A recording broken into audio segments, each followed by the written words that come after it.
Hello everybody, good morning. Tracy Brown here. Thanks for giving me a few extra minutes. I know I'm starting late than I said I would, but I need a few more minutes to kind of think about this topic a little bit more and get my coffee warmed up. So I'm ready and here, and so let's get started. And definitely if you have any questions about this topic as I'm speaking, put it in the comments below, or you can do that later on after you listen to it and you thought about it some more as well. So very, very common for our clients to come in with a lot of fear, of course. And it's normal for us to need to give them the containment of reassurance, and that reassurance can look towards other client examples. A reassurance could be scientific studies. Reassurance could be, maybe even some of your own self-disclosure around, how long it took you to eat a bigger variety of food, or how long it took for you maybe for your weight to settle once you were doing intuitive eating for a while, or during the recovery process. So obviously we all know all those things depend on the circumstance, the person, the moment. There's all that. And that's going to be the majority of our clients. But we are going to have a section of our client population that just that kind of reassurance can't land. And that's going to have to do with a couple things. When I say like this, it's like literally some of our clients, you say it once or twice, and they're like, okay, and you've built some relationship and some trust with them, then they tend to have enough hope and faith in you and in the process and all the things they're reading that they can go with that. They can okay, I've done this forever and it's not worked, so let's try something new.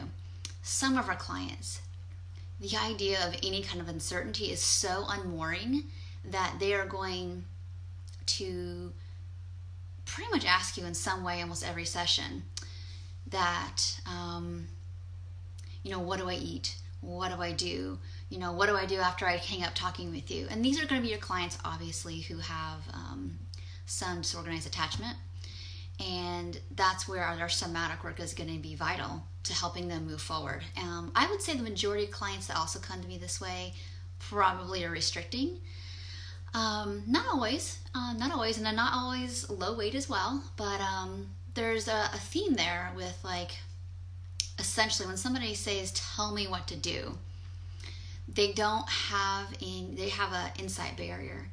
They're not embodied at all. They don't trust their signals, and when they're in their body, it feels so overwhelming, so much, or maybe it feels so empty inside that they can't bear to be there. It's excruciating. And so these are the clients who are going to mentally, every time you come there, they come to see you, are going to be in panic.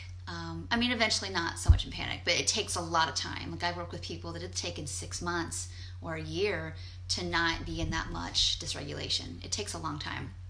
And that's because usually in clients like this, there definitely is some pre-verbal and early life attachment stuff, maybe trauma. So they don't remember it, but the body is so full. It's so full of all that.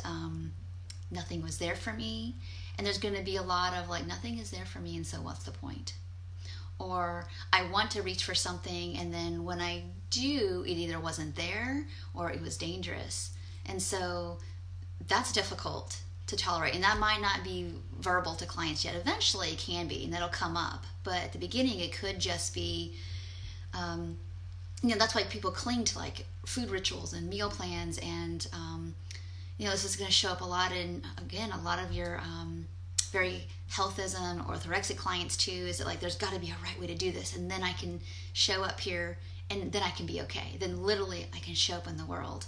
And they're going to want lots of reassurance from you that it's okay to eat the food. I've had clients like that where it's every day emailing you, and I can't respond to all those, of course. One, it wouldn't be fair, and two, you need to have these, to my other clients, and it's emotionally pulling at me. So when a client is pulling, reaching and pulling with their eyes or with their body or constant emails, that there's a huge attachment cry to I'm reaching out for something to be there for me, because I'm panicked that I can't do this. I can't do this. I can't do this life. I can't do this thing.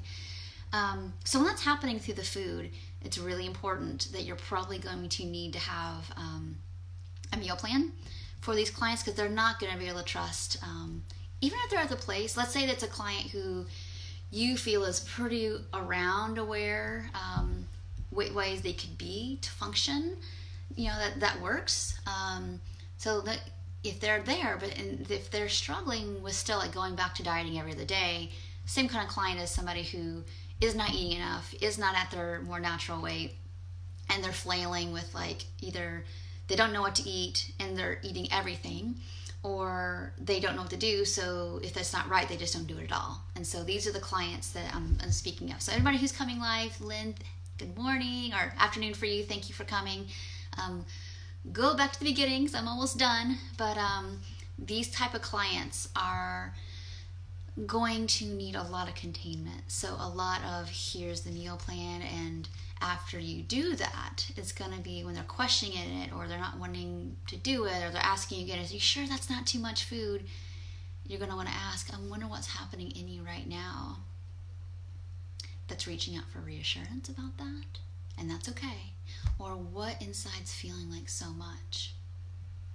Because we've been doing this meal plan for a week, a couple weeks, whatever, and I'm wondering what's got you in your mind more about it versus like what the experience with me has been around it. And so those are the kind of conversations you're going to have with these clients who are always reaching with their emails, reaching with their body, with their eyes, with the questions. Are you sure this isn't too much food? Are you sure that's healthy? Again, this is a subset of our population we're going to be working with. It's attachment cry. That's what that is. To not trusting anything they feel in their bodies because inside it feels just too much. And it might even feel just too dysregulating to be in their bodies. So you're going to need some external structure, regardless of their weight probably, and some level, maybe not a full-on structured meal plan, depending on the person's ability to sometimes do hunger and fullness work. Again, as you know, all this is very nuanced. All of this is very relationship oriented, and what's happening currently with the client and what their history to be and what they're trying to embody from. So I hope this video was helpful, insightful, thought-provoking. I would love to hear questions about it.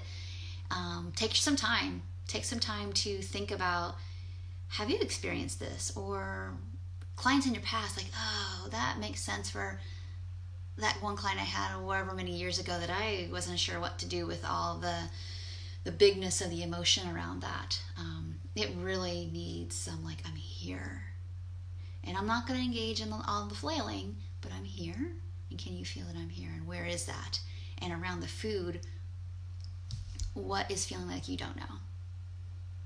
And the truth is they might not have an answer for that. And maybe it comes up through their body. So that will be a video for another time. Thank you all so much for watching, and I'll talk to you soon.